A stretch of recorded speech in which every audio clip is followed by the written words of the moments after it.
Berarti keberhasilannya adalah 99,99%.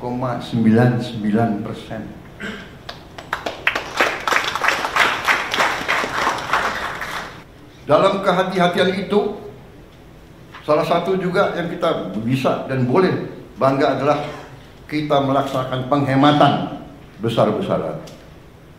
Penghematan besar-besaran inilah yang memungkinkan kita melaksanakan program-program yang strategis. Yang pertama, saya juga sampaikan penghargaan saya bahwa kita mampu menggelar roll out program makan bergizi gratis kita. Tanggal 6 Januari di roll out dan terus menerus dilaksanakan kayak di belakang-belakang dengan kehati-hatian, tahap demi tahap, sampai hari ini saya dapat laporan barusan sudah lebih dari 1.000 titik. 1.000 berapa? 1.286. Yang total penerima makan bergizi sekarang sudah di atas 3 juta. 3,4 juta di awal Mei, dan diperkirakan akhir Mei akan mencapai 4 juta. Dan di akhir Juni akan mencapai 6 juta. Dan di akhir Juli akan mencapai 22 juta. Akhir Agustus 22 juta. Sehingga di akhir November 2025 akan mencapai 82,9 juta penerima manfaat. Ini dari segi manajemen fisik, ini adalah upaya yang luar biasa. Kita selenggarakan catering untuk acara perkawinan yang tamunya 3.000 orang aja, ya kan? Setengah mati itu catering, benar gak? Dan tidak sering bahwa catering itu ada yang keracunan.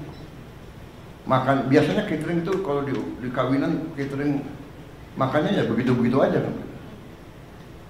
Sudah mahal, ya kan?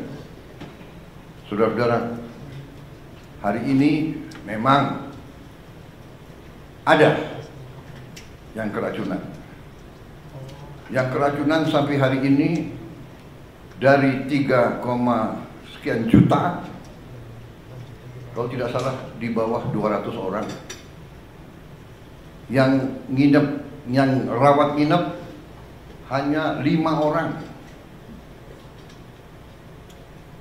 Jadi bisa dikatakan yang keracunan atau yang nggak perutnya nggak enak sejumlah 200 orang itu 200 dari 3,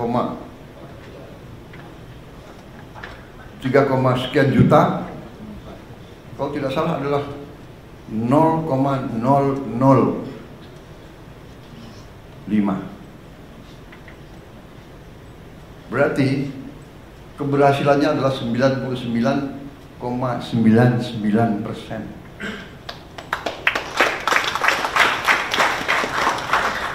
Di mana ada usaha, ya, usaha manusia, di mana di bidang pekerjaan apapun, kalau 9,99% keberhasilan, oke dong. Walaupun kita tidak boleh cepat puas, Pak Dadan, ya. Kita harus lihat nanti Desember 2025.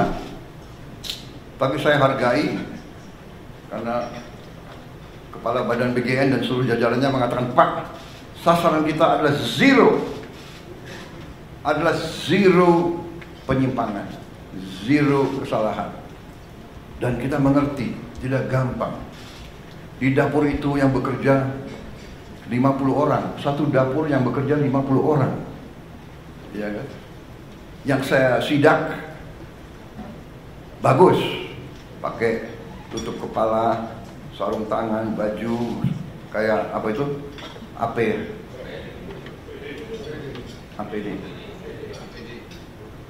Singkatan APD yang untuk COVID dulu loh. Alat pelindung diri, Pak. Alat pelindung diri. Ada. Harus buka sepatu. Presiden disuruh buka sepatu. Saya patuh. Presiden buka sepatu. Ada pas pampres yang nggak buka sepatu.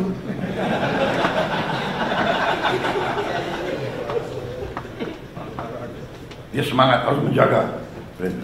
Masa ada pas pampres lari-lari nggak pakai sepatu?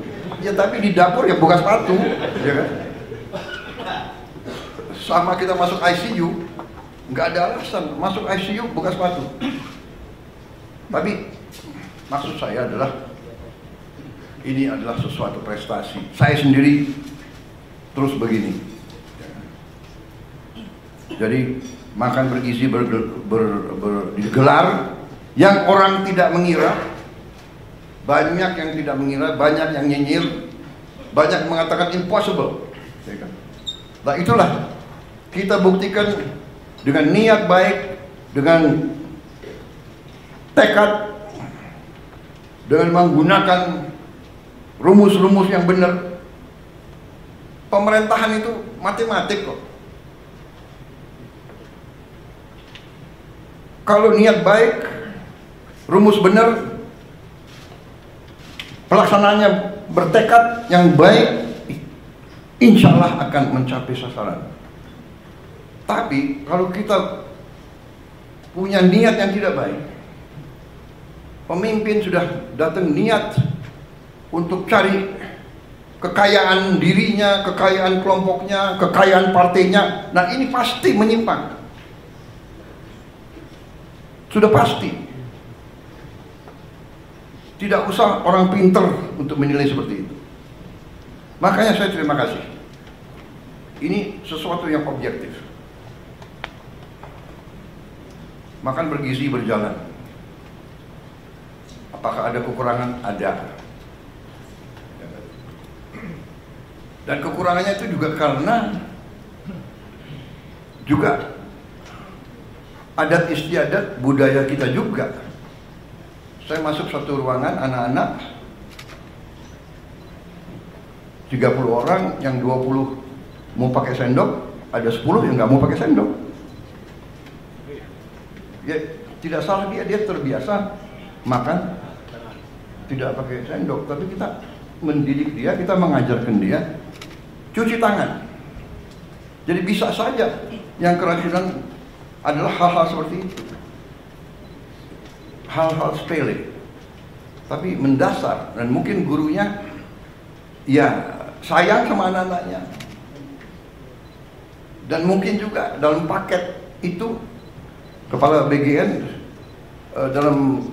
dalam ompreng yang diberikan mungkin tidak ada sendoknya, bener kan? Nah, jadi inisiatif orang tua membekali sendok. Nah ini mungkin harus disosialisasikan, ya kan? Atau memang kita bisa cari sendok-sendok yang tidak terlalu mahal, ya kan? Yang kedua juga yang saya lihat pelaksanaan dari BGN yang juga terpengaruhi oleh adat istiadat atau kebiasaan. Selain tadi ada yang anak-anak yang malas cuci tangan, ya kan, tidak mau pakai sendok, ya kan. Ada juga, maaf, yang nggak biasa dengan makanan-makanan. Sebagai contoh, ada yang pertama-tamanya kalau dikasih susu, dia nggak cocok kasih susu karena dia tidak pernah minum susu seumur hidupnya. Itu namanya lactose intolerant. Ya, tapi setelah berapa minggu, kalau pertama-tama saya kira 2 minggu pertama dia akan, istilahnya akan apa? Diare. Ya kan? Karena ada wartawan, saya pakai istilah yang ilmiah, diare. Kalau istilah sehari-hari Apa? Apa? Saudara-saudara, masalahnya itu dia nggak pernah minum susu. Kita kasih susu, dia butuh waktu penyesuaian.